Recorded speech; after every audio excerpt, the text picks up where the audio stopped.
जिसके पास केवल धन है वही धनी नहीं है। जिसके पास केवल रुपए हैं, उस कॉइन है, वही धनी नहीं है। धनी वो है जिसके पास सद्गुण है, जिसके पास श्रेष्ठता है। वास्तव में महापुरुषों की दृष्टि से वो धनी है।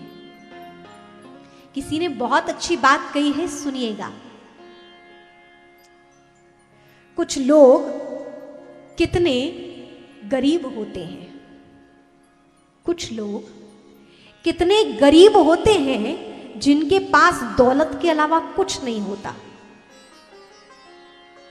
दौलत है फिर भी गरीब कहा जा रहा है। कुछ लोग कितने गरीब होते हैं जिनके पास दौलत के अलावा कुछ नहीं होता। दौलत होना मतलब धनिक नहीं है कि जिसके पास कुछ चंद रुपए हो गए तो समझो कि वो धनी हो गया। नहीं, धनवान कौन है? जिसके पास सद्गुण है। और सद्गुण में बहुत सी चीजें आती हैं। दूसरों सभी से प्रेम करना, सद्व्यवहार करना, सदाचरण होना, सच्चरित्र होना, परमात्मा से जुड़ना, परोपकार करना, ये सद्गुण है। और जिसके जीवन में ये सारी चीजें हैं या इनमें से कुछ चीजें हैं, वही धनी है। और जिसके पास जितनी मात्रा में ये दिव्यताएं हैं, सद्गुण हैं, वो उतना बड़ा धनी है।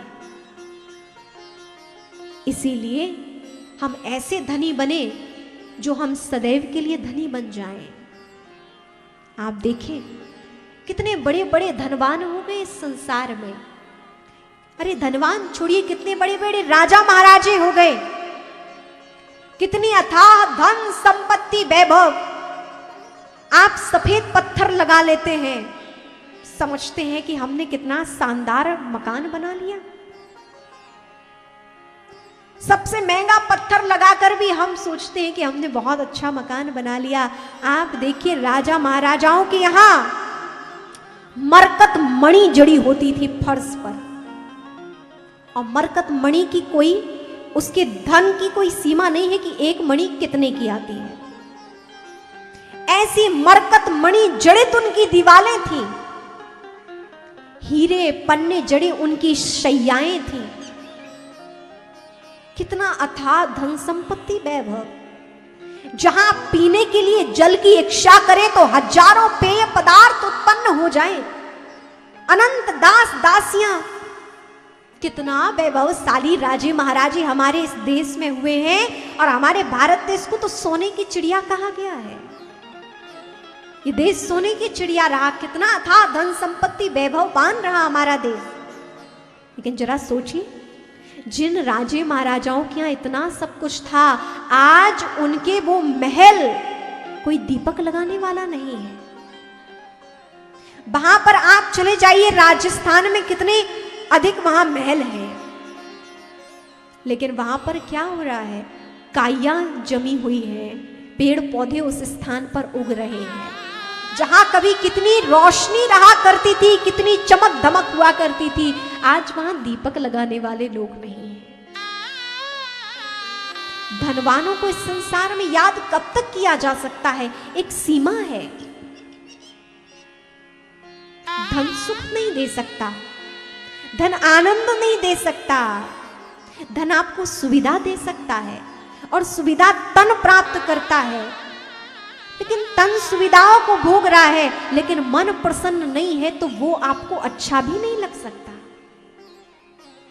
56 प्रकार के भोजन हैं, लेकिन भूख नहीं है तो वे व्यंजन किस काम के हैं? डंडलप के शानदार गद्दे हैं, लेकिन नींद नहीं है तो वो किस काम के? संबंध बहुत है, लेकिन आपस में प्रेम नहीं है तो संबंध किस काम के? ये सारी चीजें तन से जुड़ी हुई हैं, लेकिन मन स्वस्थ नहीं है, मन प्रसन्न नहीं है, ठीक नहीं है, तो कोई भी सुविधा किसी काम की नहीं है। सुविधाएं, धन से आप सुविधा प्राप्त कर सकते हो, और सुविधाएं हमारे मन को शांत नहीं कर सकती, सिर्फ सुख दे सकती हैं, और वो भी क्षणिक, कम समय के लिए। और हमारे महापुरुषों ने कहा है, शास्त्रों ने कहा है, अल्प में सुख नहीं है, अल्प में सुख नहीं है। अल्प मतलब थोड़े में, और थोड़ा क्या है? ये संसार, इसमें सुख नहीं है। आनंद किसमें है? रस स्वरूप वो परमात्मा है।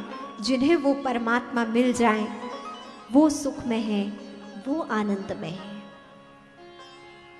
अब इसका मतलब ये भी नहीं है कि आप अब से कमाना छोड़ दो, कि धन की आवश्यकता नहीं तो क्या कमाना।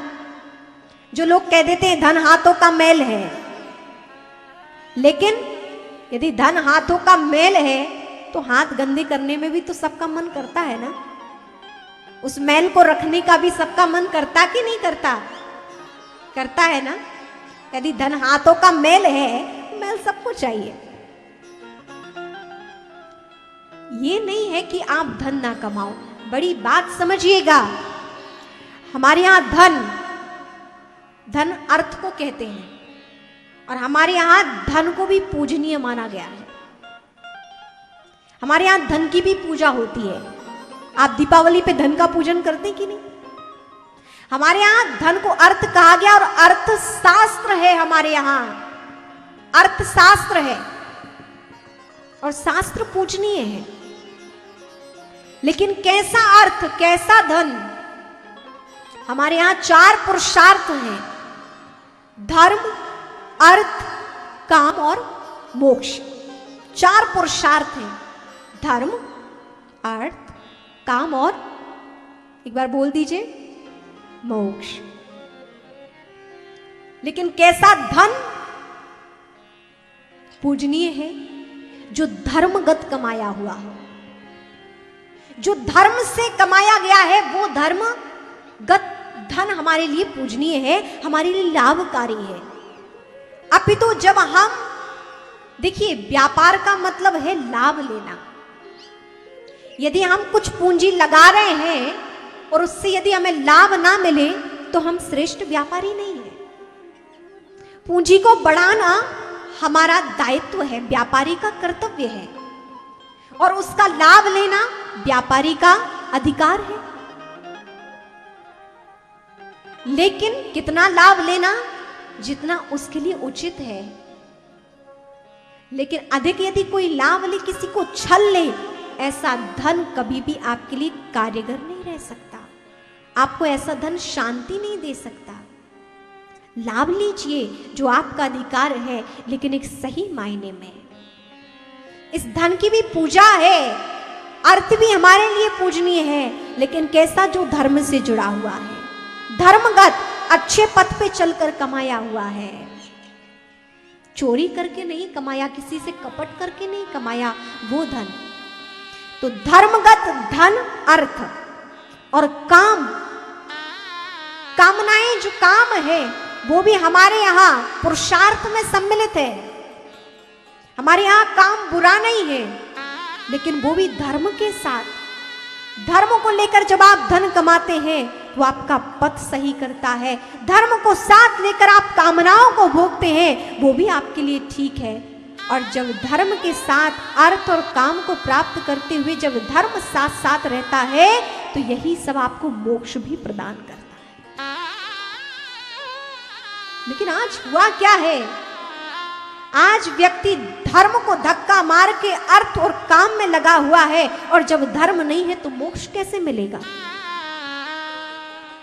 मोक्ष को प्राप्त करने के लिए धर्म की आवश्यकता है।